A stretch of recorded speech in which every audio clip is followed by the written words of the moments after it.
This is the Bookshop Barnie. If you haven't been to one before, it's Barnie in a bookshop normally, but we're now doing them online because we have a broader reach of audience as well as the speakers. My name's Austin Williams.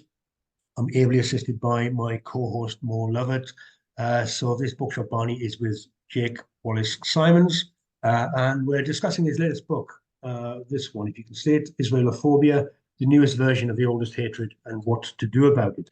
Cracking book, thoroughly recommended. Jake has been a foreign correspondent reporting from around the world, but specifically, he has a wealth of experience in the Middle East. He's now the editor of the Jewish Chronicle, and just to show how unbiased he is on this issue, he's also worked for the BBC. Very opportune that we're having this discussion just before Holocaust Memorial Day on Saturday, and something really has changed in the conversation over the last couple of months. Obviously, we've all noticed it, but the left used to ridicule people who used to say, I'm not a racist, but whereas if you say I'm not anti-Semitic or I'm not anti-Zionist, but seems to get a free pass these days. We want to try and work out what's changed in the conversation. Jake is a novelist and journalist and draws some very important conclusions in this book. I really think you should, if you haven't got it already, you should buy a copy. Christmas is just around the corner. Get copies for your friends. It's got a wealth of information and history in there that, when people talk about influencing and changing the curriculum to understand more about world history, this would be a very good place to start, I think. He talks about politics and history of Israel, but it's always good to remember that Israel is more than just the way it's portrayed as a military state. Just think about the oranges of Jaffa, the breads of Jerusalem, and of course the cheeses of Nazareth. But references to the military are everywhere now. Just this week in the Women's Super League football, I'm sure you all watched it, Tottenham, known to their fans as the Yid Army, beat West Ham, or Hamas, as they're known. Maybe there's hope in that. There we go. They got a laugh there. Thank you very much. I'll send a check later. But the Barney's an opportunity to constructively, tolerantly engage with the issues raised in Israelophobia in an open and a very honest way. So the way it works is I've asked Jake to think about presenting his core ideas, sell his book in 5 minutes, and then I'll raise a few questions with him for my reading of it for a further 20 or 25 minutes or so, just to give him time to flesh out the arguments and for you, if you haven't read it yet, to really get to grips with what he's got to say. And then it's out to you for questions, but also for comments and observations. So feel free to kind of give your thoughts on the matter, and Jake will come back on you. So thanks very much, Jake, for coming along to this. Much appreciated. And if we'd have a round of applause, please, for Jake, that would be very good. If you can all unmute, or several of you can unmute.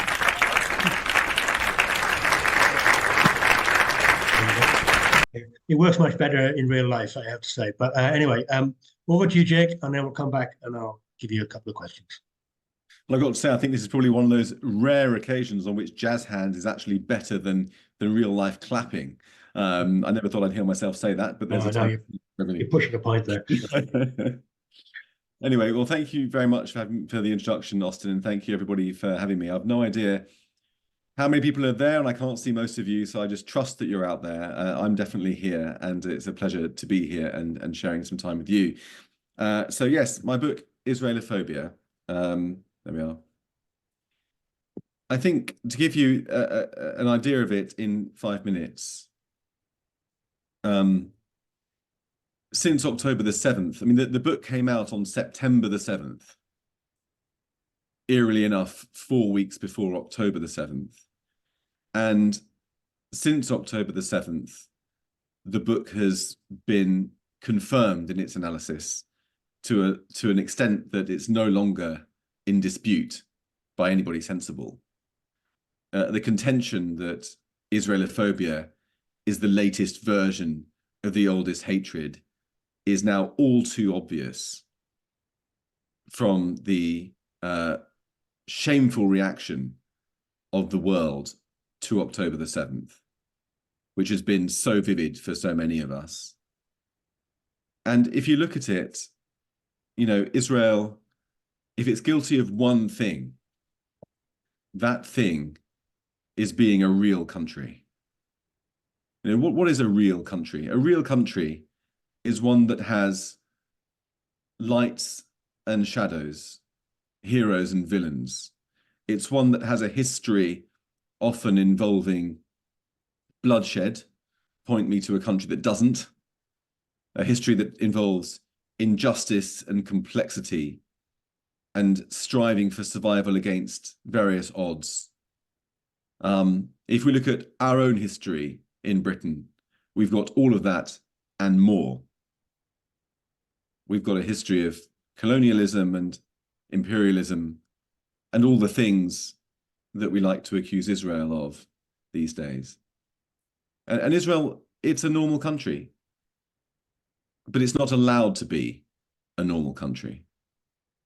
It's not allowed to defend itself when it's under attack.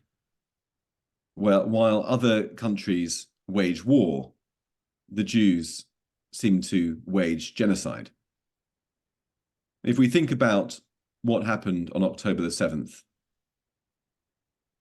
Israel behaved in exactly the same way as any other democracy would behave under similar circumstances. In fact, it behaved better than many other democracies, as was acknowledged by the White House National Security spokesman, John Kirby, recently, where he talked about in a press conference how Israel is taking lengths to avoid killing civilians by dropping leaflets and so on. He said, I'm not sure that any other country in the world would do this. I'm not even sure we would do this, meaning the United States. And if we look at parallels, they are plentiful. Take, for example, the campaign against Islamic State, where we joined with the Americans in a coalition with the Kurdish and Iraqi forces to destroy that menace after the terror attacks that it perpetrated became intolerable. Take one battle in that campaign, the Battle of Mosul between 2016 and 2017. Mosul, city of up to 1 million people, was besieged. It was pounded from the air by the RAF and the United States Air Force because Islamic State terrorists were embedded amongst the civilian population. After that period of bombardment from the air, the Iraqi and Kurdish forces went in, and Islamic State in that town was defeated at the cost of between 11,000 and 40,000 civilian lives. Now, I can tell you that not one of those civilians died any less gruesome of death than those poor civilians who have been killed in Gaza. And yet not one single person came out onto the streets of Britain or America or across Europe or the Middle East to protest against those innocent civilians who were being killed while we were demolishing a terror threat. Because we were behaving like any other democracy behaves when it's under attack. And in fact, the cause of our retaliation was far less severe than that which Israel suffered on October the 7th. And so, as I say, while we and the Americans wage war, Israel apparently wages genocide. And that's one illustration of Israelophobia, in which Israel is not allowed to be a normal country. I'm not seeking to defend Israel from every single charge of criticism. That would be absurd. I'm not a propagandist. There's more criticism inside Israel than there is outside Israel, sometimes it seems. Israel is a normal country with its villains as well as its heroes. And many of those, or some of those villains, are in the cabinet right now, and I'm willing to say that on the record. I'm not trying to close down debate. All I'm trying to do is close down the latest version of the oldest bigotry. In fact, the epigram to my book includes a quote by Zev Jabotinsky, one of the fathers of the state, and on this I will finish, where he says, as one of the first conditions of equality, we demand the right to have our own villains as everybody else has them. And that's the point of my book. I'm trying to present a new, more sane attitude towards Israel, in which it is judged by the same standards and seen in the same way as any other country is seen. Very good. Thank you very much indeed, Jake. Very useful. That's a skim through the general theme of the book. There's fantastic detail in each chapter that hopefully people will have read or will read in coming days. But just to come on to one of the things you were talking about there, My first question, I suppose, is as you say, the book was written before the October the 7th massacre, so you're a little bit overtaken by events, to say the least. But when you write at the end that it's unfair to criticize Israel and its human rights abuses because there are far worse examples, the example you give in the book is Myanmar, where you say in Myanmar they claimed around 20,000 lives in 2022 compared to the 255 deaths in the Israel-Palestine conflict. Obviously, fast forward a month, and we're told that 23,000 Palestinians have been killed by Israeli forces. So there's two things here. One is, does that change your perspective?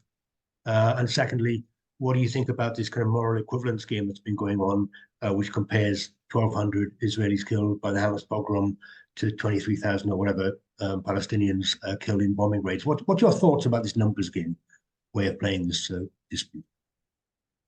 I think we need to begin by asking the people who object vociferously to Israel, the people who take to the streets and call for its destruction, or walk alongside those who call for its destruction. You need to ask them, why are they protesting?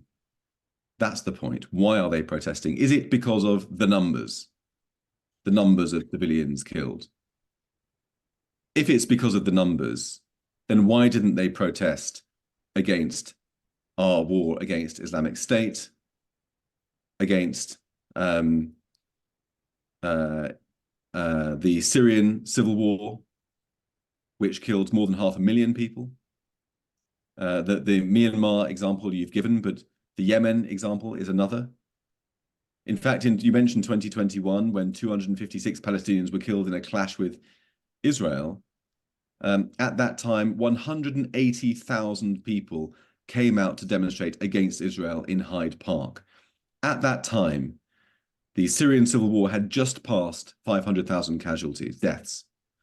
And that wasn't even, according to the UN, the world's worst humanitarian catastrophe. That was in Yemen, where thousands of people had been killed, tens of thousands had been killed, and tens of thousands of children were starving. People didn't protest about that. So it's not about the numbers. Is it about Muslim casualties? Well, they don't protest about Muslim casualties when they're killed by other Muslims. Is it about the behavior of a democracy? If it's about the behavior just of a democracy, then why didn't they protest when we took on and beat Islamic State? Why are you protesting? Could it possibly be that you cannot accept that it's more about the identity of who is doing the killing? Could that not be the real reason? Okay, I mean, we'll come back to that. Obviously, I raised it because you raised the numbers issue in the tail end of your book. That's why I thought I'd throw it back at you. But just in terms of October the 7th as obviously a turning point in history in some respects. So, your book is prior to that, and then October the 7th happens. But I felt that throughout the book there was a certain continuity throughout the book, that Israelophobia is the most modern expression of the same old anti-Semitic prejudice, but in a different guise. And obviously that's true. But do you think, this may be a rhetorical question, I don't know, but do you think that October the 7th represents something fundamentally different? Because it clearly was quantitatively and qualitatively different. But how would you explain it? What I'm getting at is, when you write the next edition of your book, what's your last chapter going to say about all this? Well, in fact, my book is being reprinted at the moment, with a new foreword, which addresses October the 7th. I mean, October the 7th, in many ways, felt very familiar to Jews, if you think about not our lifetimes necessarily, but going back through history. Of course, the Holocaust is most recent in our minds, but also many other massacres throughout history. In Baghdad in 1941, Jewish bodies were mutilated during the Farhud. In Kishinev in 1903, babies were torn to pieces by the mob. In 1834, in Sfat in northern Palestine, women were stripped and raped. In the Iberian Peninsula in 1391, Jews were butchered in their thousands. Of course, in York in 1290, Jews were burned alive in Clifford's Tower, and many more besides. So in terms of the savagery and the brutality, it was a familiar story to Jews, if you think about casting our memories back thousands of years. And yet for me, it felt a little different in the order in which things happened. Normally, throughout history, everyday bullying and bigotry and anti-Jewish prejudice climaxes and gives way to an orgy of violence. And that's how things normally go. Whereas in 2023, an orgy of violence gave way to a trend for everyday anti-Semitic bullying, which we've experienced here in Britain as well as elsewhere in the world. I mean, even outside my house right here, my house outside there was graffitied with Palestine graffiti. And this says something, I think, about the new moral depravity that exists in a culture that prides itself on its virtues. And it speaks of how Israelophobia is the latest version of the oldest hatred. I mean, just to finish off this thought, as the late Rabbi Jonathan Sacks put it, in the Middle Ages, Jews were hated for their religion as the killers of Christ. In the 20th century, they were hated for their race as being Untermenschen, subhuman. Whereas today, they're hated for their nation's state. And each time, the hatred has moved on slightly and morphed to evade capture. It's always has the capacity to masquerade as a virtue. You know, if the Jews killed Christ, of course, it was correct to expel and forcibly convert them. If they were racially inferior and malevolent, causing the world woe, of course it was correct to exterminate them. And if they cannot hold themselves back from their natural tendency towards genocide, apartheid, and white supremacy, three of the worst sins of our age and three of the most unfair charges leveled at Israel, if they are guilty of those things, then of course it makes sense that they would forfeit their right to exist. Well, yeah, very good. I mean, I think partly what I was asking in the question was whether, I mean, you're describing it as a continuity, and I was just asking whether October the 7th was a break line of something significant, in as much as, you know, Jews haven't necessarily always been condemned for genocide. They've been the victims of genocide, and in some ways Israel lost a certain moral authority in the last couple of months, which has been bestowed upon them across the world as the victims, you know, genuine victims of the world. Something does seem to have broken that historic timeline and made this into a qualitatively different experience. I thought. Do you know? I mean, don't forget. I mean, the word genocide was only invented after the Holocaust.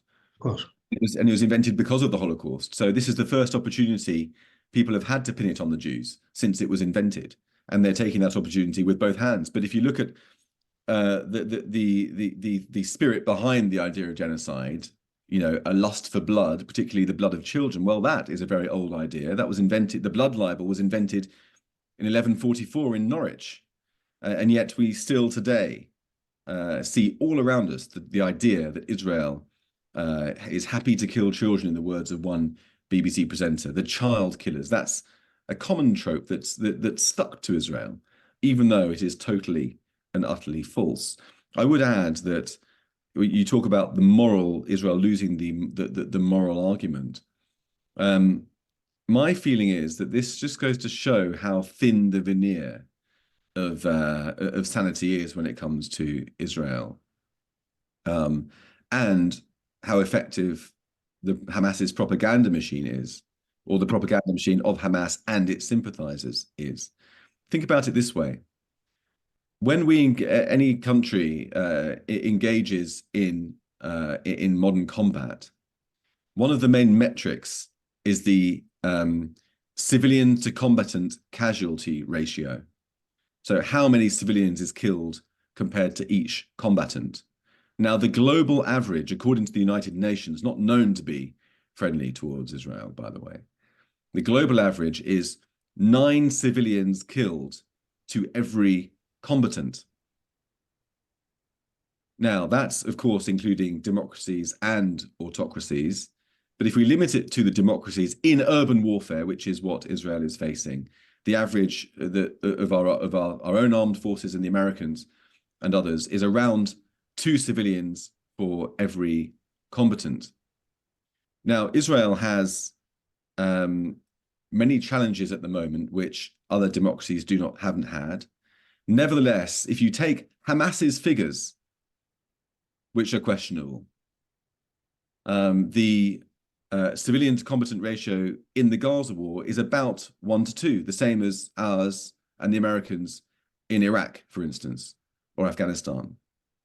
That's if you take the Hamas figures.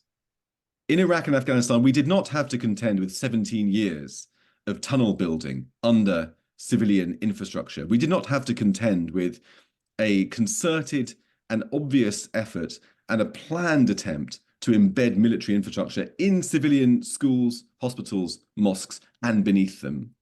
We did not have to contend with an enemy that purposely uses human shields in a hugely cynical way.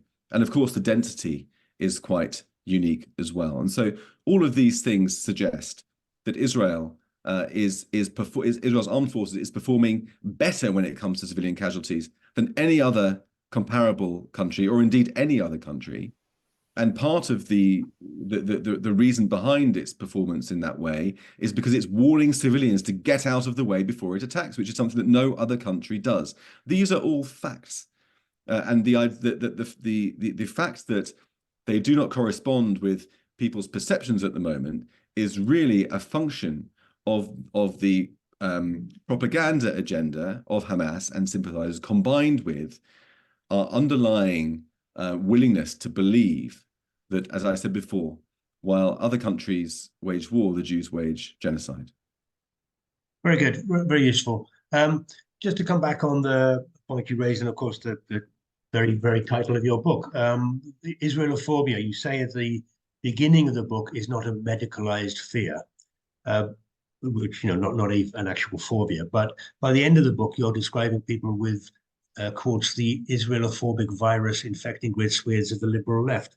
So I just want to clear it up, if you excuse the medical analogy, because one of the problems of those who complain about Islamophobia, for example, is the belief that it's some kind of psychosis of fear of Islam, rather than a concern about radical Islamism, for example. But alongside that, it's also used to silence criticism because there must be something, wrong with people who are infected by it. So do you think Israelophobia is the same or flip side to the Islamophobia insult?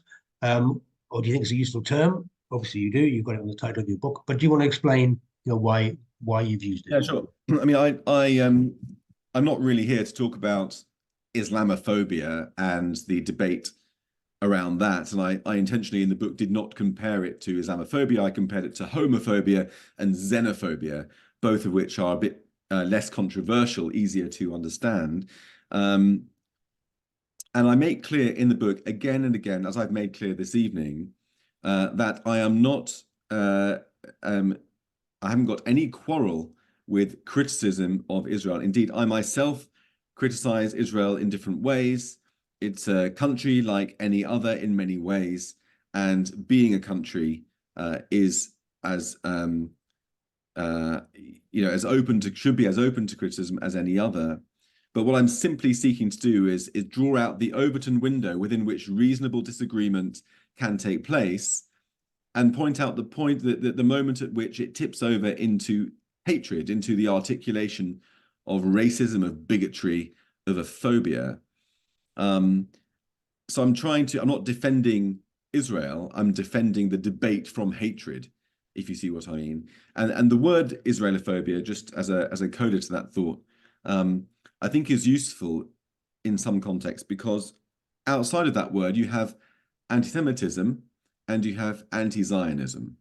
Now, when you encounter somebody who has a swivel-eyed, obsessive hatred of Israel and all things connected to it, which, by the way, you can draw out by saying, do you think that Israel has any good qualities? And if that makes them choke and spit, then I think you can see that they're not entirely rational. It's the only democracy in the Middle East. It's the only place that respects the rights of women and gay people and. Anyway, so you come across someone like that and you say to them, you are an anti-Semite, and they'll respond, no, I'm not. I've got a friend who's Jewish. As if having a Jewish friend is a price that's worth paying to avoid the allegation of anti-Semitism. Or they might even say they themselves are Jewish, which I'll talk about maybe later on. But either way, they will say that doesn't work. So you'll say, okay, fine, so you are anti-Zionist. And they will then say, yes, and I'm proud of it. I'm an anti-Zionist. I don't believe in Israel. Now, of course, briefly, the problem with anti-Zionism is a bit like the problem with in the case of an abortion. You know, if your wife or partner is pregnant, you can talk about having an abortion then, but once the baby is born, to talk about killing it is a rather different matter. Anti-Zionism, in my view, was a part of a reasonable debate before Israel existed, but now that it does exist, what are we going to do with the 9 million Israelis?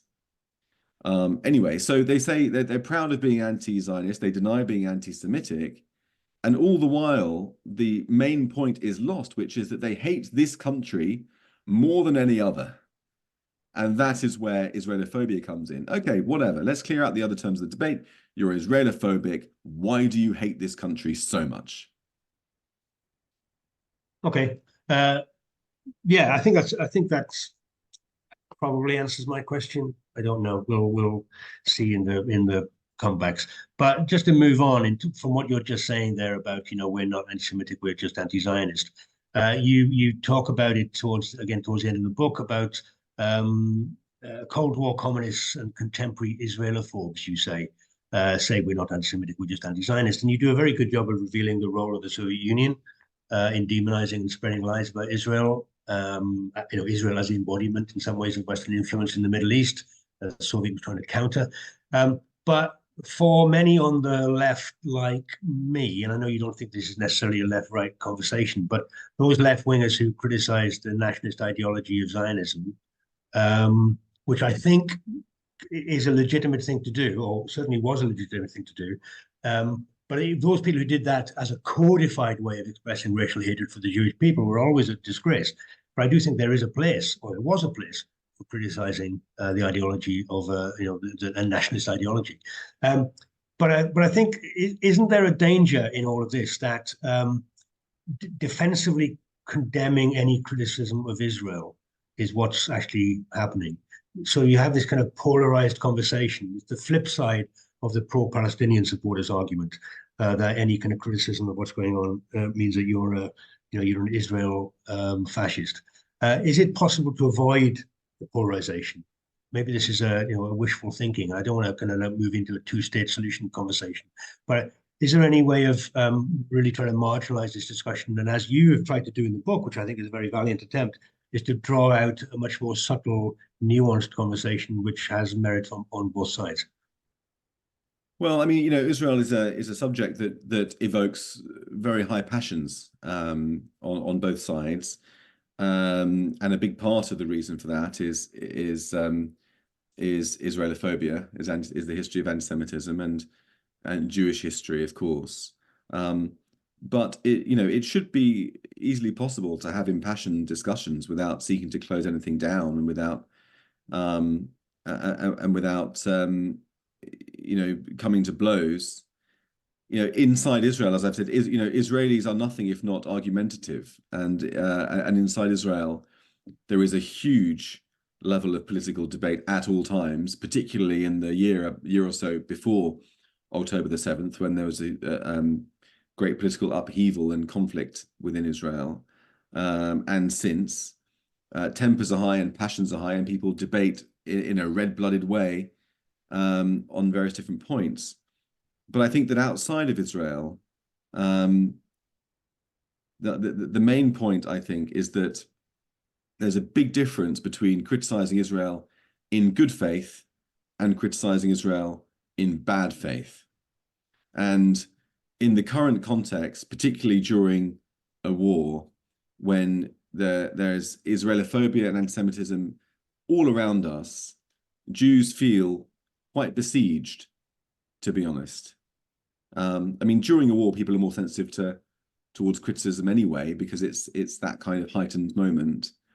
But if you add to that the spread of the oldest bigotry, Jews, of course, are sensitive to it. And Victor Klemperer, the great diarist of the Holocaust, who, by the way, wasn't a Zionist in any way, but he described Jews as a seismic people, in that they feel the tremors early.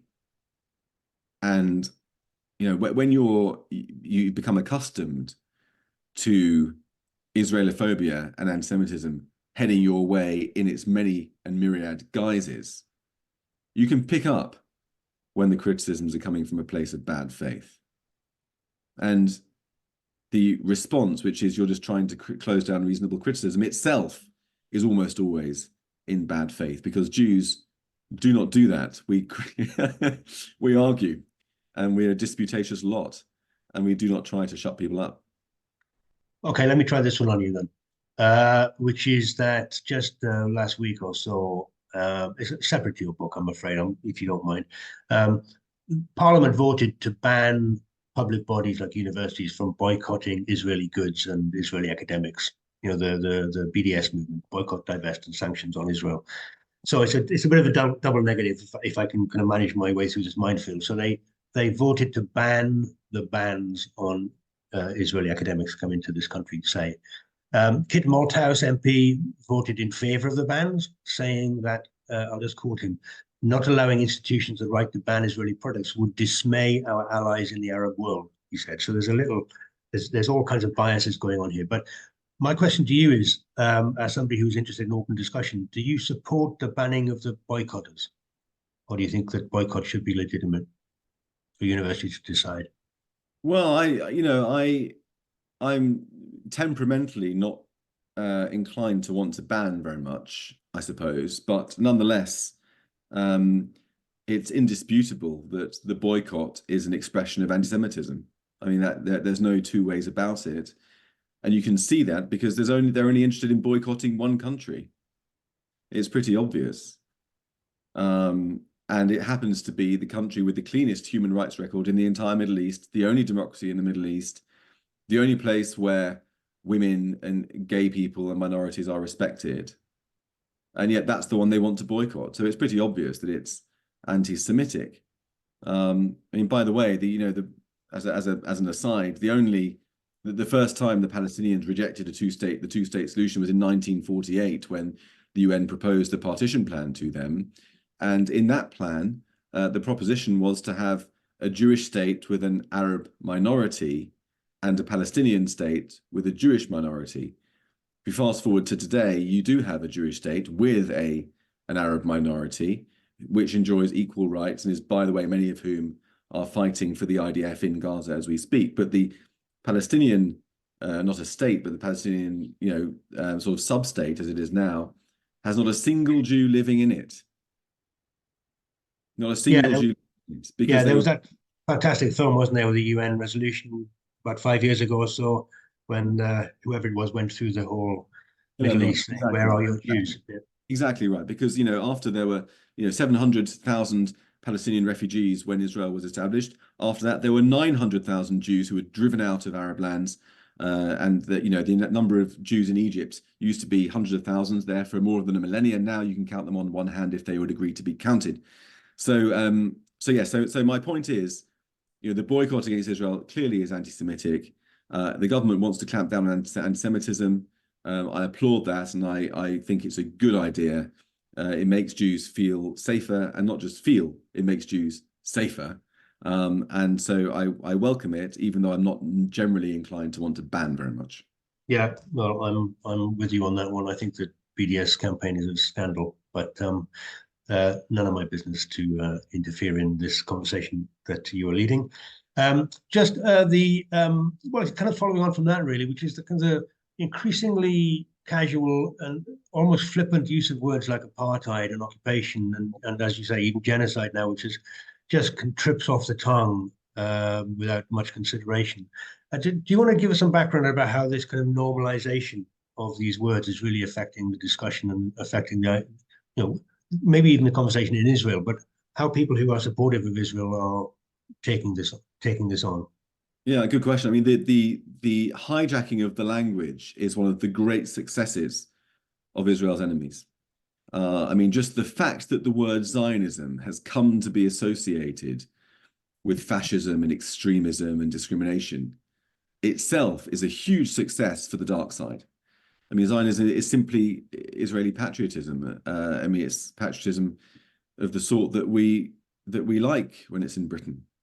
But you know, a lot of these terms that are pinned on Israel, I mean, they derive from propaganda, from actual state-sponsored propaganda. The two regimes that have been most successful in poisoning the discourse with respect to Israel are the Nazi regime and the Soviet regime, the two most evil regimes that the world has ever known. The Nazis we'll talk about maybe later if the conversation goes that way, but the Soviets. So Stalin initially, when Israel was established, was a supporter of Israel, but that changed as the Cold War emerged and Israel became associated with the West, with America. And Stalin, or sort of rather Russia, Soviet Union, because Stalin died, but the Soviet Union went onto the side of the Arab world. And after 1967, the Six-Day War, where Israel won this lightning victory, the Soviet Union cranked up its propaganda machine, its formidable propaganda machine against Israel. Now, this wasn't the only propaganda campaign that they ran. They ran others. For example, Operation Infection against America sought to persuade the public that America was responsible for releasing the AIDS virus. And in fact, it achieved a victory when it was reported on CBS in the 80s. So they're good at that. They're good at propaganda. And the Kremlin recruited a team of what they called Zionologists, who were basically ultra-nationalists from the Tsarist period, who were brought back into service by the communists and told to use communist sort of Marxist-Leninist language rather than the ultra-nationalist language of the Black Hundreds and the old-fashioned Russian anti-Semitism. And they were charged to develop propaganda that would turn people against Israel and that would stick. And the campaign that they launched was huge. It was exhaustive almost. I mean, they published hundreds of books with titles like Fascism Under a Blue Star. They produced thousands, tens of thousands of pamphlets and leaflets. They used their diplomatic clout overtly and covertly in countries around the West and elsewhere, translating this material into multiple languages, using newspapers like Soviet Weekly in Britain, for example, which was the journalists of whom were close to Jeremy Corbyn, to pump this stuff into the West. And the tropes that they invented, that they came up with, are things like Zionism is racism, Israel is guilty of apartheid, Israel is a white supremacist state, Israel is a racist state, Israel is guilty of ethnic cleansing, and so on. And the familiarity that these terms have today is testament to the success of that propaganda effort, because if Israel is a white supremacist state, how do you explain the fact that more Israelis than not are non-white? If Israel is a genocidal state, then how do you explain that since the birth of Israel, the Palestinian population has increased by 5 times? If Israel is an apartheid state, how do you explain the fact that the majority of the Israeli football team are Arab, that the head of Israel's biggest bank is an Arab, that an Arab Israeli judge sent a former Israeli prime minister to jail for corruption charges, and so on? How do you explain these things? And in fact, the word apartheid is a particular giveaway. It's become so ubiquitous, but the word apartheid was being used by the Palestinians in conjunction with the Soviets before 1967, before there was a single Israeli soldier on the West Bank, before any occupation, apartheid was being used. So these are all lies. They're all lies, and they're created by the Kremlin. And as I say, testament to the success of that propaganda is the ubiquity of those terms today. Just to add to what you just said, there, a couple of things. One is that you do in the book, by the way, liberally pepper your text by saying that, yes, Israel is in part a militarized society, and it does have discrimination. It's not a perfect state. So, while we're selling Israel here for viewers, maybe if they read the book, they'll realize that there's also another side to the coin, and you are very honest about some of the problems in Israel. Well, The look, second thing, sorry, I was only going to say the second thing you say is that, which I thought was very, very good. You say knowledge of the connection between the Palestinian national movement and the Nazis would complicate the left's identification with the Palestinians somewhat. I think, apart from the fact that that section of the book explores a much ignored history of the Arab world, it would be a very good fillip for people to read about and realize maybe what they're getting into here. Sorry, but I interrupted you. Oh yeah, well, I mean, just to pick up those 2 points briefly, I'm not sure that I would say that Israel is guilty of being a militarized society and a racist one. In fact, I wouldn't say those things. Militarized, if you mean a sort of police state. I mean, obviously there is conscription in Israel, and we all can see why. But I would definitely say that the Israeli army, the Israeli police force, has its villains. I mean, there have been Israeli soldiers and police officers who have committed murder and been tried for murder and been jailed for murder. This happens because Jews are people. We can talk about other criticisms that I might have of Israel if you would like to, but I think that the reason why I slightly resist doing so is because there are so many people doing it in bad faith that if I were to cite it too much, I feel like it would be hijacked by them and used against me. But nonetheless, if you would like to talk about reasonable criticism of Israel, I'm more than happy to. No. I think that's fine. I was just making an observation. And I was just trying to say that actually you do kind of cover all bases in this book. In the same way as I think the criticism of Israel in a time of war is not necessarily the best time to be doing it. I don't think so. I'm with you on that. Don't worry about it. But let me just quickly move on then to getting to the final questions. Really, if people out there want to raise their hands, please do. But on the issue of anti-colonialism. So at the end, you say that the anti-Israel message finds a ready audience through the prism of anti-colonialism, you say. And you explore at great length the historical, legal, even the biblical interpretations about who colonized the land first, whose right it is to be there, etc. But given that Israel isn't colonizing anyone, isn't the contemporary resonance for anti-Israel sentiment more to do with decolonization movement, the contemporary expression of the discussion, which I think is a much more insidious matter? First of all, that movement that looks back to historic wrongs and seeks to right them in the contemporary period, tearing down statues of evil people and everything.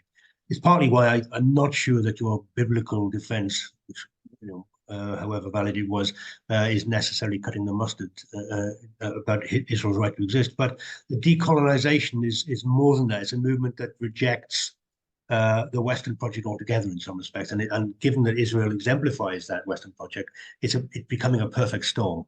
Anyway, what do you think about that? Do you think I misread you? No, I mean, I'm not. I think it's important to talk about the biblical times, because it just illustrates how long Jewish history is connected to the land. And the reason why it's important to say that is because people are so often trying to deny it, as they deny the Holocaust and October the 7th. And Palestinian leaders have consistently attempted to deny the reality of a Jewish connection to Israel. And that's why archaeology in Israel has become so politicized, because Jews are desperately trying to prove the clear facts, and yet I think that often people, as the old saying goes, an anti-Semite only accuses a Jew of theft for the joy of seeing him having to turn out his pockets. They know it's true, but they're still trying to deny it. But I think that in terms of decolonization, I mean, Zionism is probably the most successful anti-colonial movement that the world has seen. Because, of course, if you look at it in historical context, It arose as a national liberation movement of the Jews in Palestine, which was under the control of the British, who had gained control of the territory after the First World War, when the Ottoman Empire collapsed as a result of the First World War. And during that time, after 1917, the whole Middle East was carved up really between the Allied powers. So Britain got Palestine, it got Iraq, the French got Syria and Lebanon and so forth. And then after some time, they decided to carve up the area based on the dominant ethnicities. And so that's where the Palestine partition plan came into play. Syria and Lebanon were partitioned. Iraq was created. You can even include Greece and Turkey in that, with the formation of these new nation states. And in each case, there were massacres, there were forced population expulsions, there were acts of injustice, but eventually they settled down into these new nation states. And the only one of that period which remains a significant problem in the area is Israel-Palestine. I mean, Pakistan and India was created at the same time, almost the same year as Israel, within months of the creation of Israel. And that involved a war with I think 1 million casualties, and certainly a refugee number of 4 million. So I can talk. Shall I shut up, or shall I talk more about decolonization and Hamas? Far be it for me to tell you to shut up, Jake, but let's move on. That was a codified reference. Right, we're going to take questions or comments, observations from the audience, if that's all right. What I'll do, Jake, is I'll take. There's a few hands up there. Let me take 2 or 3, if that's all right. If you've got a pen to hand, or if you've got a good memory. I do. It's just that you can, if there's a similar theme, you can maybe address them in one go around going down the line. But while you search for a piece of paper, is what I'm searching for. I'm inclined to write inside my book, but that probably wouldn't be nice. Typical journalist hasn't got any paper or pen. Dave, do you want to? You're in Salesforce too. David, do you want to ask a question? Yeah, go ahead. Yeah, thank you very much, Austin. Jake, really, I'm not sure if you enjoyed is the right way to describe reading the book. I think it's a really excellent book, in the circumstances. So you were mentioning how obviously Jews around the world are really feeling besieged at the moment. And I agree with the kind of central thesis of your book that the kind of anti-Israel sentiment is the kind of the main route, if you like, into kind of contemporary anti-Semitism. And you mentioned the boost to anti-Semitism that was actually given by the kind of the events of the horrible pogrom of October the 7th. So first question, if you're a non-Jew like me and you want to challenge that, you want to show your solidarity with Israel, Israelis, Jewish Britons, Jews around the world in these terrible circumstances, how best do you do that? So what I've done with some friends and colleagues is helped to set up an organization, a campaign called Our Fight, and I'll put some details about that in the chat. For the film, Dave, do you want to? Have you got a URL or something? Yeah. So the URL is Our Fight, all one word, .uk. But I'll pop it in the chat as well. Look, I'll let other people ask their questions, but I'd be very interested in your kind of thoughts on that. How best to show that solidarity. Thanks, Jake. Hi, Jake. I also thoroughly enjoyed your book. In fact, I listened to it as an audiobook, and I thought you read it really well as well, which is also a bonus. I think if I can summarize your argument, it seems to me your essential point is one based in double standards, because you make the point repeatedly but persuasively that Israel and Jews are held to standards that no other country or people are held to. And when you listen to all the arguments you mount, I think any fair and objective reader would have to say, well, why is this? Because it's absurd, isn't it? So I suppose that leads me to my question as to, well, why is it? And I think the implication, I don't think you expressly say this, but I think the implication of your book is that it is anti-Semitism in the 21st century. In other words, it's as you've said, it's the oldest hatred, just for the modern era. And I can sort of understand that for certain people. I think probably for Arab people, people from the Middle East, it probably is just a continuation or a new form of anti-Semitism. But I'm not sure that explains why so many on the left in Britain, so many progressives, as you quite rightly call them, and such as people in the BBC, I'm not sure that explains, does it, why they adopt this quite absurd approach that they have towards Israel, and particularly this war, because I don't think they are anti-Semitic in any shape or form. So I just wonder if you think, isn't, in some ways, to understand why this has got such a hold on so many people in the West at the moment, is it not perhaps to do with the sort of progressive notion of trying to understand everything in the world in terms of oppressor and oppressed? And of course, you can see how that framework, and you do refer to this in your book, you can see how that framework causes people to see, well, Jews have got a land, Palestinians haven't. Jews tend to be quite successful in society, Arabs less so. Isn't that perhaps the dynamic which is currently fueling the problem which we particularly see in the West at the moment? Very useful. Thank you very much. If I jump to Calvin, because Calvin's come back, I'm very sorry what happened there, Calvin. Sorry about that. Thank you so much, Jake. Calvin here, a fellow Spectator writer. I want to pick on something you mentioned in passing. What do you say to anti-Zionist Jews to confront their own Israelophobia, both of the Neturei Karta variety and the Jewish Voice for Peace variety? Thank you. Thanks very much. Look, the rest of you, keep your hands raised, ready. I'll bring Jake back in to give his comments on the questions as they stand so far, if that's okay, and I'll come back out. So, Jake, are you there? Okay, yeah, I'll try to be brief so we can get as many questions in as possible. The first one, and thank you for the excellent questions, by the way. The first one, how to fight Israelophobia from a non-Jewish point of view. I always think, I mean, I'm often asked, what can we do about X? Particularly from when I speak to Jewish activists or just Jewish people who are trying to fight the good fight. They say things like, what can we do about the UN? Or what can we do about the BBC? What can we do about whatever?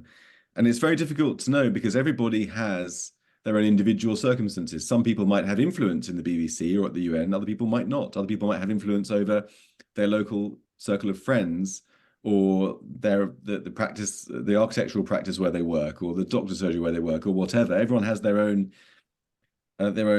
context. And I came across a lovely Norwegian saying, which was, every bird must sing with the beak it has.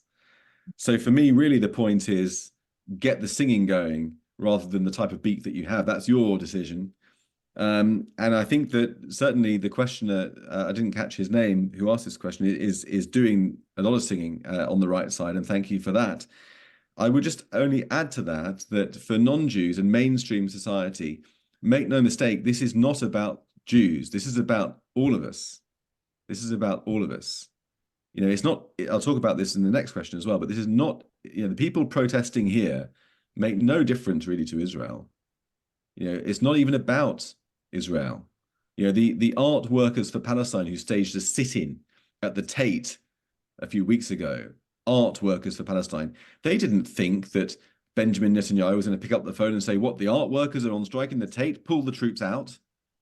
They didn't think that. What they're trying to do is demonstrate their politics to society and oppose us. Oppose us. The people who marched in the streets against Israel attack the cenotaph, attack the Union flag, attack the statue of Winston Churchill. That's not Jews. Jews are only targeted as the most vivid expression of Western liberalism. And that's what they hate.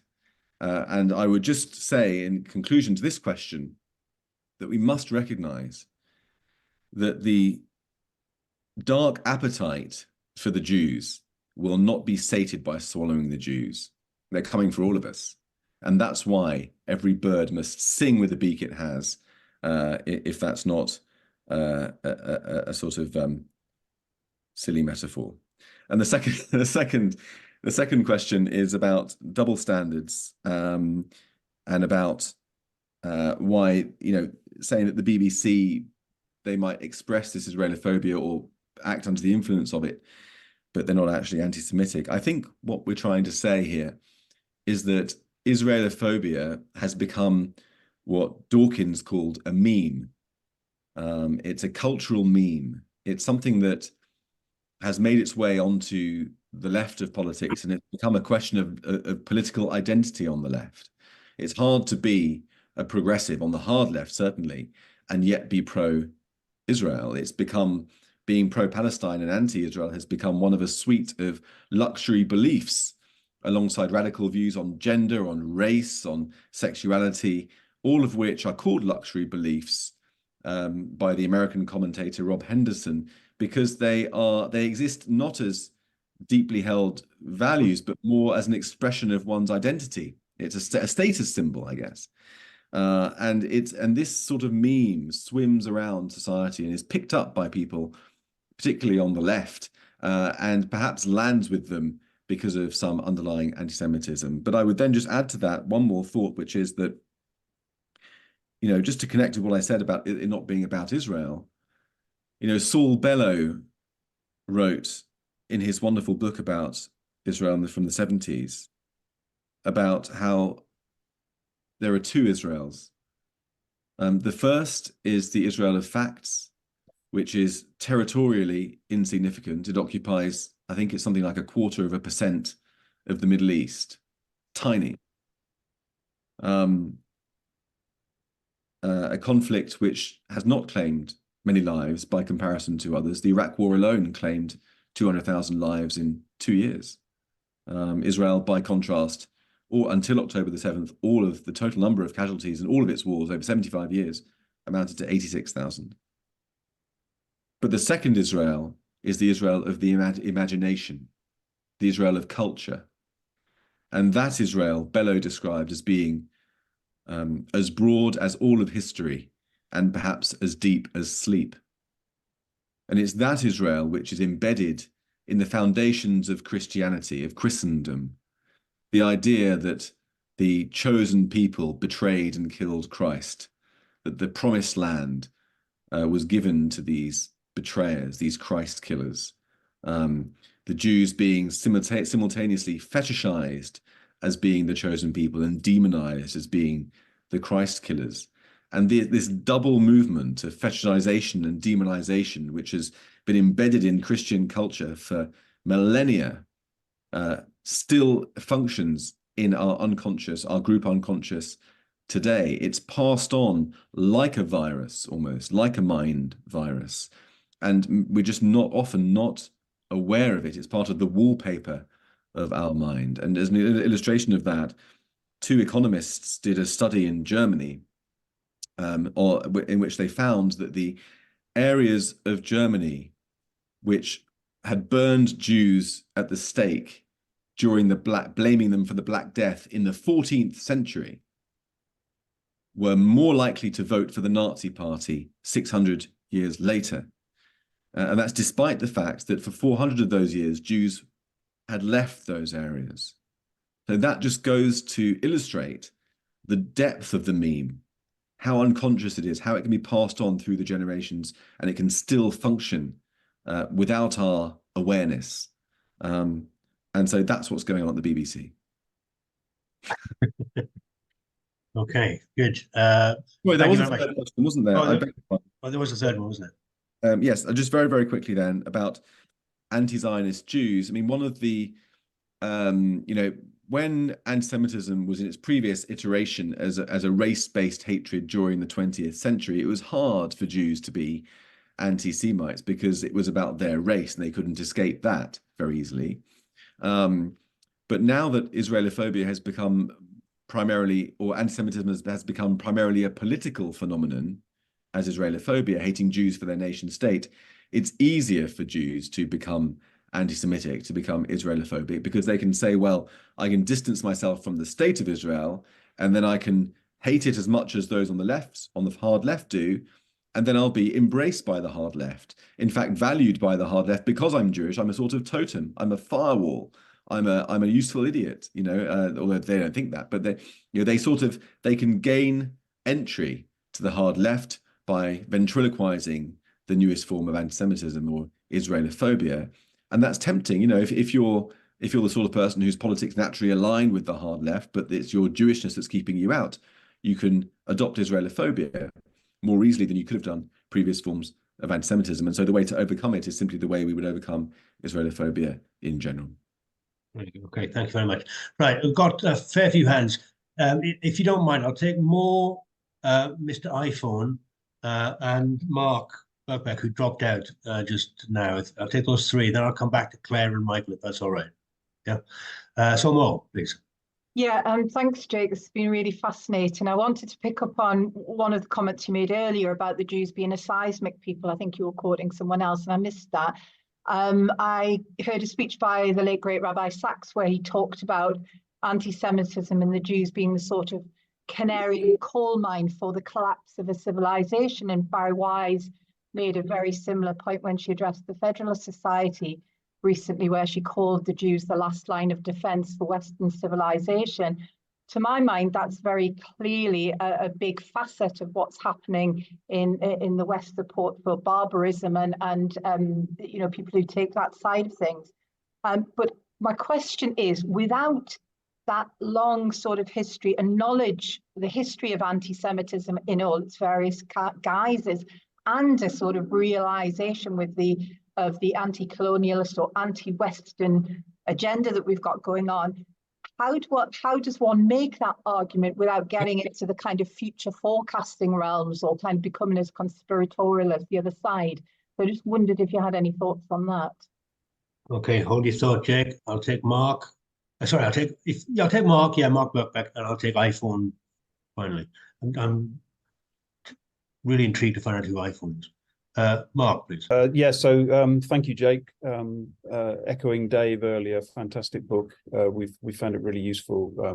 We discussed it ourselves as well, and would definitely encourage, as Austin said, more people to read it and have maybe discussions.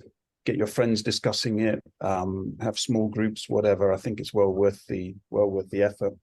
And I think the thing that you pointed out at the beginning was that it was written before October the 7th. So I just wanted to come to Austin's point about, is this a turning point? Because it was written before October the 7th. It outlines everything that you need to know about the rise in anti-Semitism, except it was before October the 7th. And it was, in a way, it kind of means that you could, if you're on the right side, say, you could say, oh, yep, I believe this, but it's something that's going to happen in the future. This rise in anti-Semitism is very difficult to see it as something that was going to become really pressing.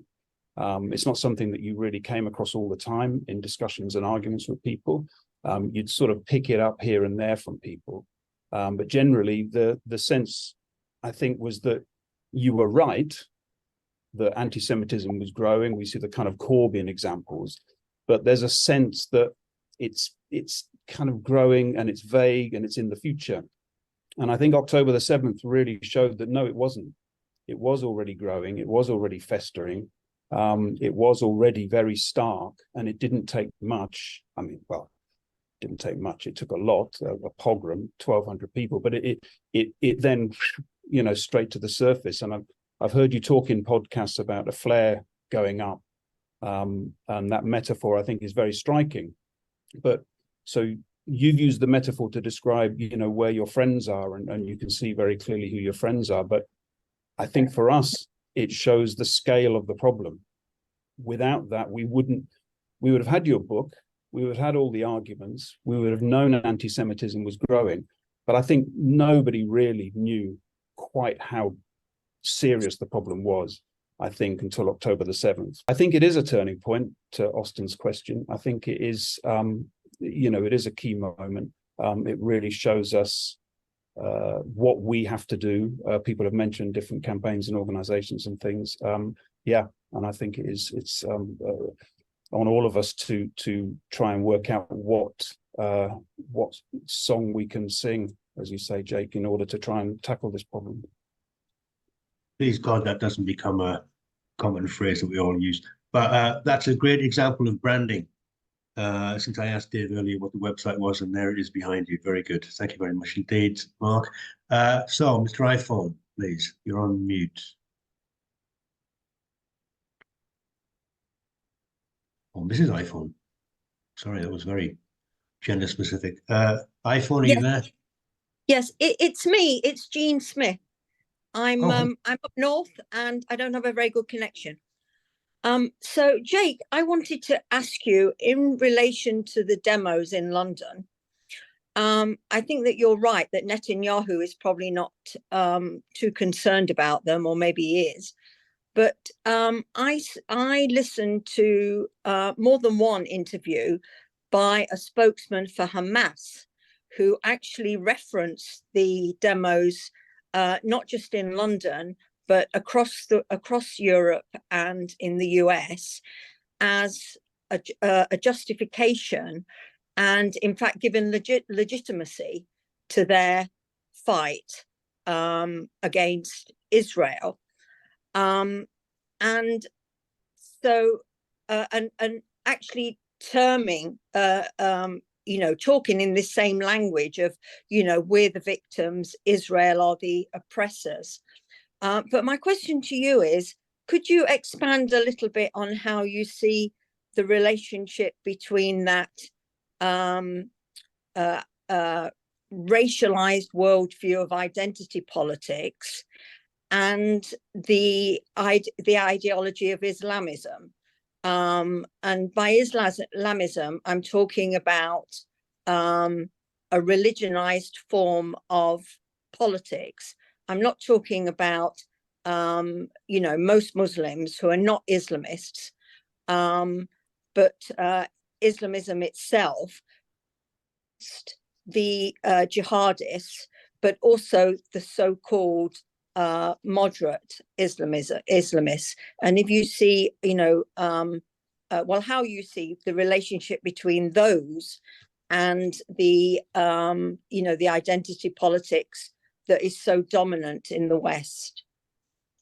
Okay, thanks very much, Jane.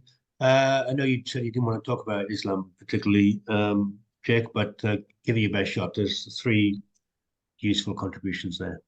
Yeah, no, happy to talk about Islam. I think what I would say is that I think that it's very straightforward to make an argument in favor of Israel by looking at the obvious and apparent facts that are before us.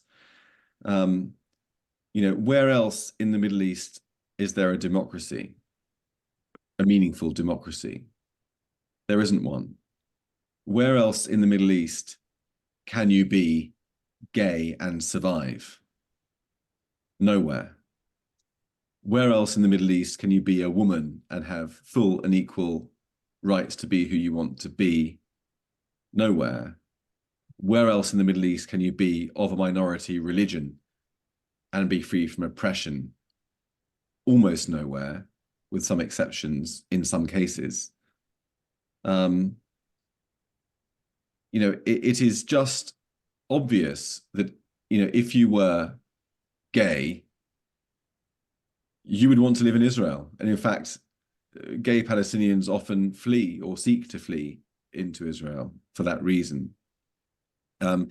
Israel it follows the rule of law in every way. As I've said, there are lapses, there are villains, no country is perfect, but it quite obviously is the most liberal country in the region, and it should be an easy argument to win.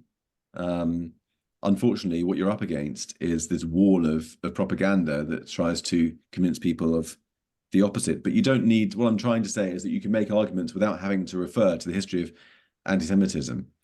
You can make it based on facts that are easily apparent. The second question was about whether October the 7th is a turning point, I believe. you talked about how anti-Semitism was perhaps more hidden before October the 7th when I wrote my book, and how it's now a turning point. Yeah, I mean, I would agree with you. I think that you mentioned that I sometimes talk about October the 7th as being a moment when a flare goes up over the battlefield and it illuminates the landscape, and you see suddenly where everybody is standing, where your friends are standing, where your enemies are standing, and there are far fewer people on your side than you thought. October the 7th highlighted the depth of Israelophobia and anti-Semitism in society, and what a shock it's been. You know, my book told us it was there, and it's been proven right, and never has "I told you so" been a less pleasurable phrase to utter. The third question was about Islamism and identity politics. I mean, there's so much to say, so many fascinating things to say about this. I could talk for a long time. I won't. You prefaced it by asking about the demonstrations and Hamas mentioning them. I would say that don't forget that big speech that the leader of Hezbollah made a couple of months ago, when everybody was watching to see if Hezbollah was going to join the war, and Hassan Nasrallah, the Hezbollah chief, gave this long rambling speech, and in it he saluted the people marching in the West, because he appreciated that they're joining the cause of jihadism. They're giving energy to that cause and placing pressure upon Western governments to abandon their support for Israel. So these things, these demonstrations are not entirely without consequence. They do have consequences, and they're not entirely innocent, especially given that many of the organizers have explicit links to Hamas, as has been reported. I also noticed this week that the leader of Hamas in Qatar, Ismail Haniyeh, gave a television interview in which he rejected the two-state solution, saying he didn't want to have two states. He wanted to get rid of the Jews entirely, and he used the phrase "from the river to the sea." Again, overlapping with the chant that we hear ringing out Saturday after Saturday on the streets of London and elsewhere. So anybody who continues to deny that "from the river to the sea" is an endorsement of Hamas's genocidal intention, I think can no longer do so. And this brings me to embrace your main point, which was about the overlap between Islamism and identity politics. And again, I could come at this from so many different angles, but I would just say this one point, which is about colonialism. I was talking about that earlier. Palestinian terrorism began with the PLO in the 60s, really following the success of the guerrilla campaign against the French in Algeria. The French occupied Algeria for more than 100 years, 120 years, something like that. And the FLM, the guerrilla force, the Algerian guerrilla force, which had its fair strain of Islamism, embarked upon a campaign of terror against French forces and French people in Algeria, and successfully drove them out. The French, by the way, responded with a brutal bombing campaign, which was condemned in the West and caused them to lose legitimacy, which hastened the end of the occupation of Algeria. And by the end, you had 1 million French people leaving en masse chaotically in boats, and the Algerians had succeeded in driving them out and sending them back to France. And it was after that moment of decolonization, that idea was embraced by Palestinian terrorists of the PLO as part of this far left decolonization movement. And you can forgive them for thinking they could get rid of the Jews the same way. I mean, after all, Jewish refugees were driven into Palestine and subsequently into Israel by pogroms around the world, by violence against them. Zionism was not the solution of Zionism, of having a homeland of their own, was not easily arrived at by Jews. Jews tried for centuries to assimilate into the countries in which they lived.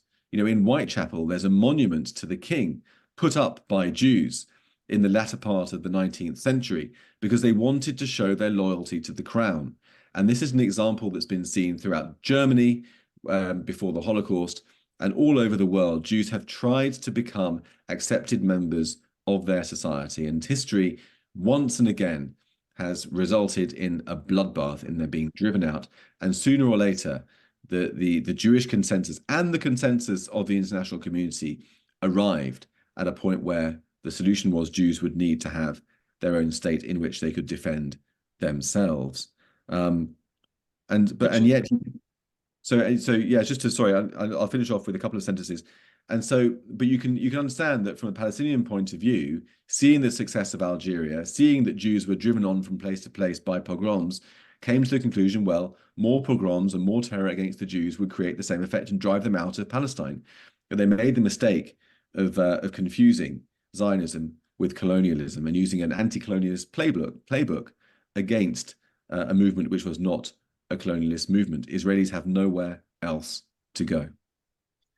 Good. I think, I mean, part of the argument about the identity politics stuff, which you go in quite a detail about in the book, which I really enjoyed, is that, you know, the idea that Palestine or Palestinians have become the ultimate badge of victimhood in the world. And in some ways, Israel has become the universal oppressor. And once you have those two discussions going on in a period of identity politics, you can have Hamas saying that nobody should blame us for any of the things that we do. And in many regards, people don't blame them because they see it as a legitimate fight back, rather than it being a jihadist movement demanding the slaughter of all Jews. So it's a very curious situation that we find ourselves in. Sorry, I threw that in. That wasn't a question. That was just me being nosy. I'll just take Claire, then Michael, then Sally, then Dave. That's all right. Take Claire, then Michael. Claire, are you there? You have no camera on, by the way. Yes, I'm here. Sorry. Really fascinating and interesting questions. Thank you very much, Jake. A couple of queries I've got. I mean, first of all, your response on the attitude to BDS and the boycotts. I've been critical of those boycotts as an act of censorship for quite some time. But the problem I've got is that I don't think the government should ban them. So in the House of Lords, I will probably be arguing against that bill. But it's an awkward situation because the people I'll be on the same side as will be arguing against it because they support BDS. So it's a tricky one.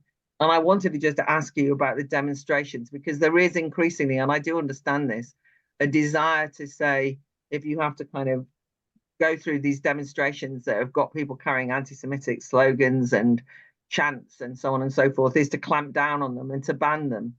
And whilst I'm infuriated by the police's inability to police the demos, I'm also very worried about, in the cause that I support, which is fighting anti-Semitism, that we'll have a less liberal, less free society. So any thoughts? My main question actually was about ignorance. It is genuinely shocking when you talk to especially young people how little they know the details of what the Holocaust is. We've all seen the polls, but I mean, if you actually talk to them, they just haven't got a clue. But they also haven't got a clue about the politics of the Middle East. You know, the Houthis and Hamas are kind of freedom fighters. Any specifics are out the window. They have no sense of what happened in relation to fascism in Germany and so on and so forth. We've got a real problem there. And even to the extent, and I don't want to use excuses for them, but it's really true. If you talk to students, particularly that, as I have, about things that we know to be anti-Semitic tropes, they don't even recognize that as an anti-Semitic trope because they don't really understand anti-Semitism at all. If you say, look, there's all these people sitting around a big globe and they're obviously bankers and they've all got hooked noses, what does that make you think of? And they kind of look at you blankly. Or if you say, trying to close down shops because they've got some association with Israel, you know, the closing down of shops and so on, what does that remind you of? They don't know what you're talking about. And I don't want the solution to simply be that we tell teachers they've got to teach the Holocaust better or what have you. But there is a problem of genuine ignorance that's allowing these young people to simply embrace so many things that are completely regressive. And you know, how do we tackle that? Partly one of the problems has been the way the Holocaust has been taught in schools. and the way that, you know, Nazism has been taught is Hitler was a bad man and everyone was a kind of, and it's been taught through the prism of victimology. You know, imagine being treated like this. And it's almost as though the specific Holocaust against the Jews has been relativized away, to the extent that when I was in the European Parliament, they did a Holocaust Memorial Day motion in which they listed so many different victims of Nazism that they forgot to mention the Jews. It wasn't even malign, it was just they forgot them. They weren't there until I made a little speech pointing it out. Anyway, you get my point. Thank you very much.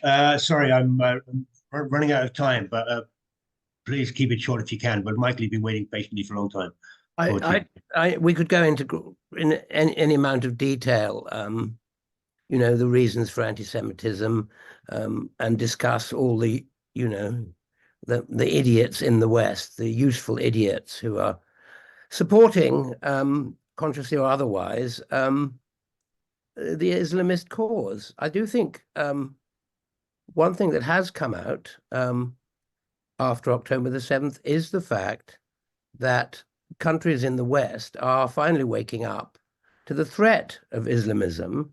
And if you look at the birth rate in the West, in the Western countries, or the lack of birth rate among indigenous people in the West, if you look at Italy, for example, which has, there is only one country in Europe in which the, for want of a better expression, the host population is keeping up the birth rate, and that happens to be France. And the fact of the matter is that in 50 years' time, most of Europe will be dominated by Islam. Now, I'm not suggesting that, I mean, this is a fact. Unless the English, for want of another better term, start producing babies in a great hurry, this is what they're going to have to face up to. Now, whether or not poor subcontinentals or people from the Middle East came into the country as voter lobby fodder by Labour, I don't know. I think an enormous amount of ingenuousness and stupidity and short-sightedness contributed to it. But I do think that more people have become aware after October the 7th of the threat to Western societies posed by Islam, or posed than existed before. And I think that may not be a paradox, but I do think that it's easy to understate as well the amount of support that the Jews have and Israel has from people who don't go out on the street, but really want to understand better. I have non-Jewish friends who are very interested in understanding what's going on and are as perplexed as most of us are by what they see. Thanks very much, Michael. Thank you very much indeed. I have Sally next. Hi. I've just got one question, which is, in the early 70s, the attitude, I mean, because I've lived most of my life in London, was actually pretty positive towards Israel, you know, just in a general sort of way, really. But by the end of the 70s, this attitude had changed massively, and to be quite prejudiced, you know, as Jake has been saying, quite Islamophobic, Israelophobic rather. And I was talking about this with someone and they said, well, it's because, you know, Israel was left and then it went right, you know, and my uncle lived under kibbutz in the early 70s for about 3 years, and he loved it because he said it was social communism was the word he used, as opposed to, say, economic communism. And I just wondered what you, Jake, you know, because you're the only one who's answering the questions here, thought of this. I just find it quite interesting that there was that shift that happened so quickly. Thank you very much indeed. I'll take Kevin. That's all right. Dave, I'm ignoring you for the time being, but I'll see how time goes. And we can take no more hands. I can see John and Teresa there, but Kevin next, please. Hi, Jake. There's a lot that I disagree with that you say, but that's by the by. Can I ask you a question that's been puzzling me ever since October the 7th and the Palestinian demos and the Israeli demos. Is it possible, do you think, to hold two views in your head at the same time? And what I mean by that is I would have been on some of the pro-Palestinian demos, but I would have been on the Israeli hostage demo as well. And to what extent is there a danger that we miss out on some nuance? Or to what extent might it be the case that, you know, we're failing to properly engage each other and debate well and try to find a middle ground if we polarize our arguments and bend the stick so much to try to win an argument? And even the way we frame things, for example, you said the Israelis were engaged in a liberation struggle. I was thinking of the Stern Gang, their gun. I understand why you say that, but I think about the massacres, I think about Deir Yassin. Then you talked about the PLO in the 1960s being terrorist. Obviously, I would frame that differently. But I think those are things that we could have a debate about in a good way and approach it in a sort of positive spirit. Or do you think we're in a period now where it's not even possible to try to find that middle ground? It's either or, it's black and white, question mark. Very useful. Thank you very much, Kevin. Okay, John and Teresa. This will no doubt sound provocative, but I think if people were surprised by October the 7th, as opposed to appalled, then perhaps they haven't been paying enough attention to the swelling of anti-Semitism that has been going on around the world. I would say at least since 9/11. To me, 9/11 was a pivot point. And as someone who is not what the BBC would call visibly Jewish, we seem to be the only group who are either visible or not visible to the BBC. You know, I've been noticing it in everyday life, and you know, it's about 6 or 7 years since I've read in various publications like Time magazine, and I'm quoting from memory, the next conflagration for Jews could be worse. That's just a point I would like to make. But I do have a question about the role of various sovereign actors in the situation with Israelis and Palestinians. There are so many sovereign actors that have fingers in this pie. And to what extent does one also need to follow the money to understand what has gone on? The fact that so many Hamas leaders are millionaires or billionaires. Okay. Thank you very much. And Dave, you got the big finish. All right, so it won't be a big finish, but a very quick question, Austin. So thanks for letting me back in. So Jake, you mentioned the importance of a reasoned and open discussion on the issues, and I think obviously your book's a great contribution to that. I've written against the prescription of his book Tyria, and am of the opinion that you can't defeat anti-Semitism as a force or as an idea without free speech to enable you to do that. So I'd be interested in your thoughts on that. Right, lovely. Thank you very much. Jake, you possibly can't answer everything in as much detail as you would like. Yeah, give it a go.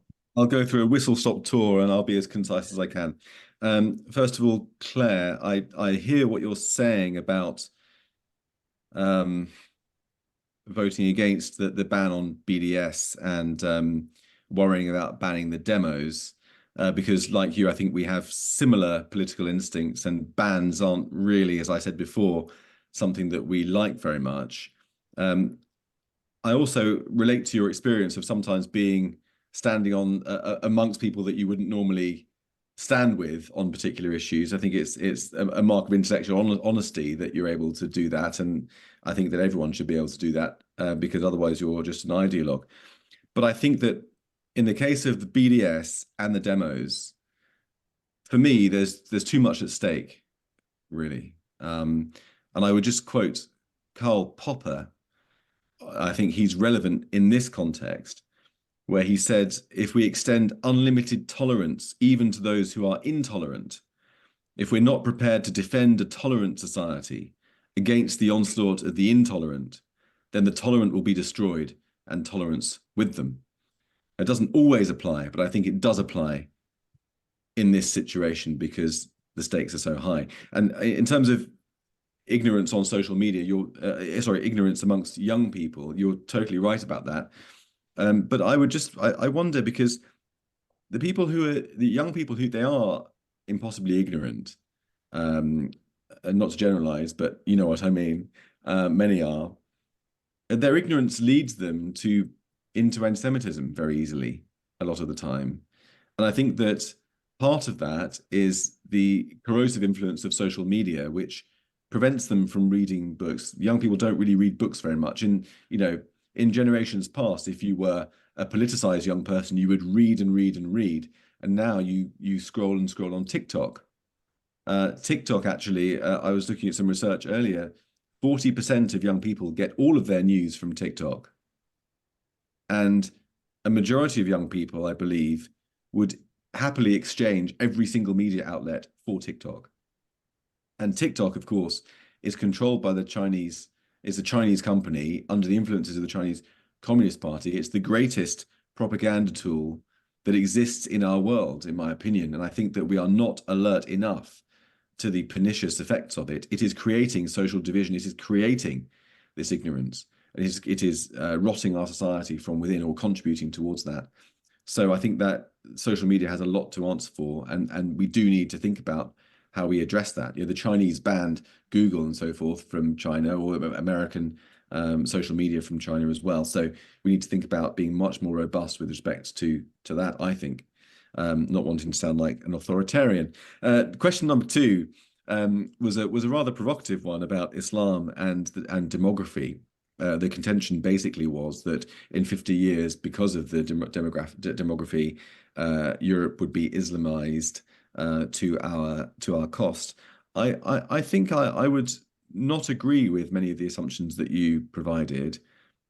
I think that 2 points, really. First of all, I don't think that demography is a dead cert. Demographic change is a dead cert. I think there are powerful cultural forces that can change things as we go. And also, I'm a little bit more optimistic with regard to Islam than you. As an illustration, let's look at Israel very briefly. In terms of demographics, so Israel has been grappling with demographic challenges for a long time. The ultra-Orthodox having more and more children.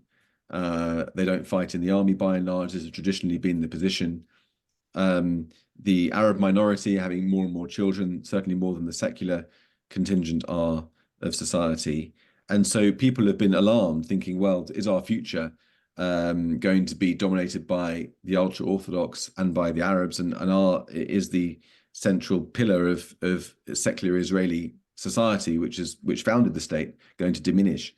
But a couple of observations I'll make on that. One is that the ultra-Orthodox, certainly after October the 7th, this has been accelerated, but they're becoming more integrated. They're starting to work more. After October the 7th, they're participating more in the army. They're beginning to blend a little bit more into mainstream Israeli society. And so the demographic fear may be sort of blunted by cultural factors as time goes on. That's just one observation. And with respect to Islam, personally, I always resist the idea that Islam is the problem. I don't think we need to be afraid of Islam. And again, returning to Israel, the response of the Arab minority in Israel has been quite optimistic and encouraging. They've pulled four square behind Israel on the whole and relatively after October the 7th. There are Arab soldiers, Muslim soldiers fighting in the Israel Defense Forces in Gaza. The most senior female Muslim officer in the IDF is called Captain Ella. She's something of an Instagram sensation. You can look her up if you would like to. In the days after October the 7th, you had a powerful monologue supporting Israel by Lucy Aharesh, the country's most famous Arab Muslim TV anchor. You had Arab-Israeli social media figure Naz Daily. Wrap it up, okay, don't worry. Naz Daily writing a column in Haaretz saying, "I used to say I was Palestinian Israeli, now I'm Israeli first." And the Arab-Israeli politician Mansour Abbas has been very statesmanlike, even though he's a conservative Muslim, even sacking one of his politicians for suggesting that October the 7th could have been fabricated. So I think there are reasons for optimism in the Muslim world. It depends on how much we can believe in our values and convince them that they're the right values to have. Moving on to the third question, I've got 3 more questions. I'm going to whip through them very quickly, so don't. I can see Austin getting twitchy. The third is about the attitude towards Israel shifting from the 70s to now. In the 70s, it was seen as a leftist paradise, and now the left is against Israel. A big fulcrum point for that was the Cold War and the Soviet propaganda. It really was the Soviet Union that dragged the left into an Israelophobic position, I think. A couple of other elements as well. One is, to cite the title of Dara Horn's book, brilliant book, people love dead Jews.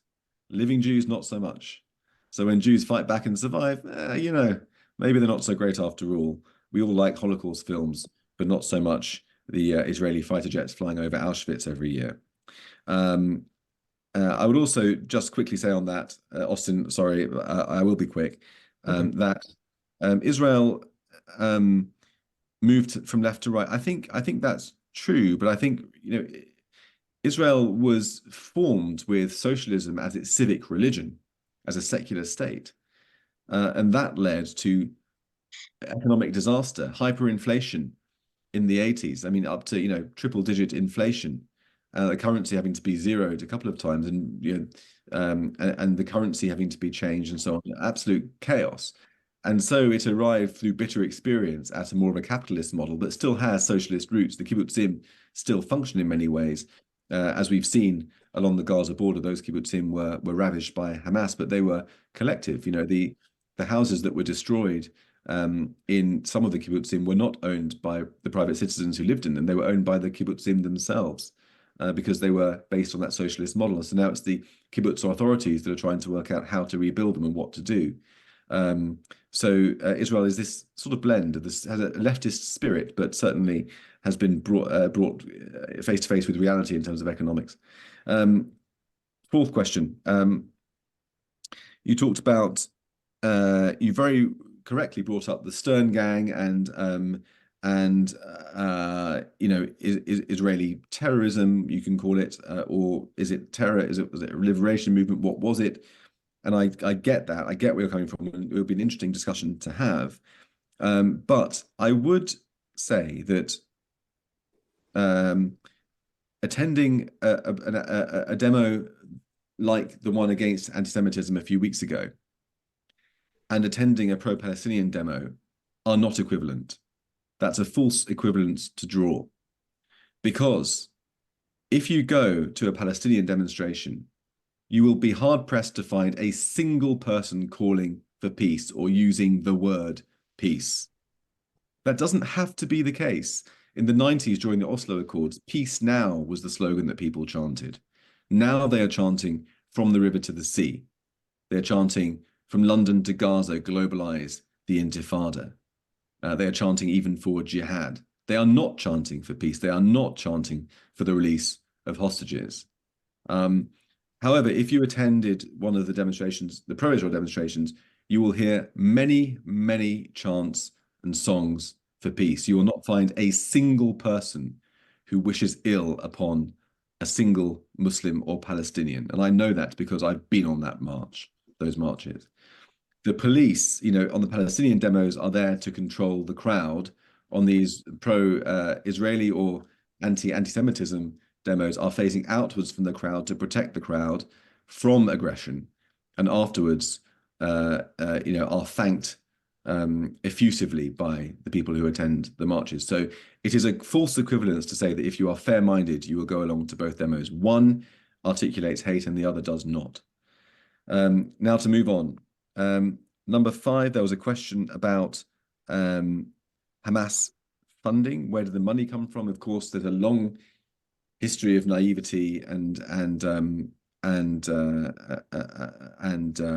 wrong thinking in the strategy that Israel and the world had towards Hamas that allowed Hamas to take aid to receive suitcases of cash from Qatar. And the Israeli hubris was to think that its military edge would prevent catastrophe. Well, that's been discredited now. It was called The Concept. It was Netanyahu's idea. It's been discredited by events. And finally, the question about banning Hizbut Tahrir. Dave, I think your name is, you said that you thought it was wrong to ban Hizbut Tahrir because it was an ideology and it can't be defeated by banning it. I'm sort of feel like I'm having to do a bit of throat clearing by saying that I don't like banning things, but I think banning things has a place. And I think ideology can be defeated by military action and by bans. For example, I'm not saying it's easy, but it can be done. For instance, Nazism. We defeated the evil of Nazism in a meaningful way by military action, destroying the enemy, and afterwards engaging upon what can only be described as a draconian process of denazification in post-war Germany under the Allies. Supporting the Nazi Party would have earned you the death penalty. That's how strong we were. Similarly, in Japan, when the Americans ran Japan after the Second World War, it was a brutal dictatorship. And I'm not saying that should be applied now, but what I'm saying is that the Nazism and the fanaticism of Japan during the war have disappeared, not completely, but as a meaningful political force. And so I think that sometimes you need to stand up and be strong. And banning evil, I think, can work and has its place in a democracy. Very interesting. Fundamentally disagree with the last point, but we haven't got time. You did that on purpose, didn't you?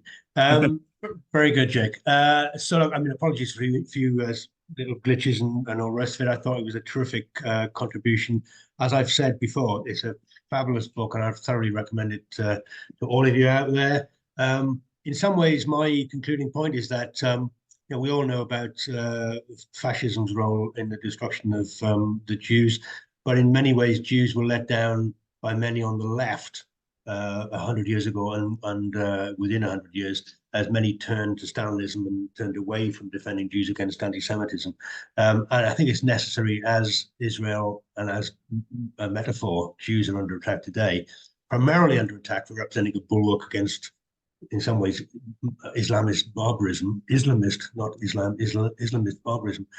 Again, it's a hit against the Jewish people, and I think we can learn the lessons of history and offer solidarity. I think that's, for me, the way to go. A very simple equation, to be frank. And I speak as someone who still does support Palestinian rights, but I recognise there's a higher problem on the agenda at the moment. So what can I say, Jake? Thank you very much indeed. That was a spectacular performance. You stayed over time. You gave us your all. And I can only open up the mics and give Jake another rousing round of applause, if you would, please. Thank you. Thank you very much, everybody. You even had cheers. There you go. What can you say? All right, Jake, thank you very much indeed. I'm afraid we would normally go down the pub now, but unfortunately we're in the virtual world, so you have to go and make your own drink, I'm afraid. Jake, dry January, Austin. It's dry January.